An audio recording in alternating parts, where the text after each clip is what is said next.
മുംബൈയിൽ പൗലോസ് ഒടുവിൽ തല കുനിക്കുകയാണ് പ്രേക്ഷകരെ. അലീന പലവിധ കാര്യങ്ങളും പറയുന്നുണ്ടെങ്കിലും പൗലോസ് അനുസരിക്കുന്നില്ല എന്ന് കാണാൻ സാധിക്കുമല്ലോ. ഒടുവിൽ അവസാനമായി അലീന പറയുന്ന കാര്യം പൗലോസിന് അനുസരിക്കേണ്ടി വരുന്നൊരു കാഴ്ചയാണ് നമ്മൾ പ്രേക്ഷകർക്ക് കാണാനായിട്ട് സാധിക്കുക.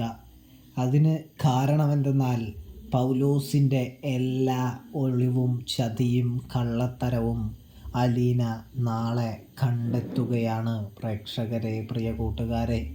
കണ്ടെത്തിയതിന് ശേഷം പൗലോസിനോട് ചോദിക്കുമ്പോൾ പൗലോസ് വലിയ ഗമയിലിങ്ങനെ നിൽക്കുകയാണ്.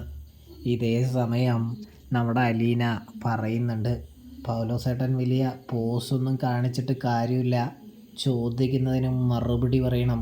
നിങ്ങൾ പലതവണയായിട്ട് ഒരുപാട് പൈസ എടുത്തതിൻ്റെ തെളിവൊക്കെ എൻ്റെ കയ്യിലുണ്ട്. ഇത് നിങ്ങളറിഞ്ഞിട്ടാണോ അതോ ആ കടക്കാരൻ നിങ്ങളെ പറ്റിക്കുന്നതാണോ വിഡ്ഢിയാക്കുന്നതാണോ എന്ന് ചോദിക്കുമ്പോൾ എനിക്കറിയില്ല എന്ന് പറയുന്നു. എങ്കിലത് ചോദിച്ചിട്ട് തന്നെ കാര്യം. എന്തായാലും വണ്ടി എടുക്കാനായിട്ട് പറഞ്ഞുകൊണ്ടും സാധനങ്ങളൊക്കെ വണ്ടിയിലേക്ക് കയറ്റിക്കൊണ്ടും വല്യപ്പച്ചനും അലീനയും പൗലോസിനെയും ഡ്രൈവറെയും കൊണ്ട് കടയിലേക്ക് തിരിക്കുന്നു.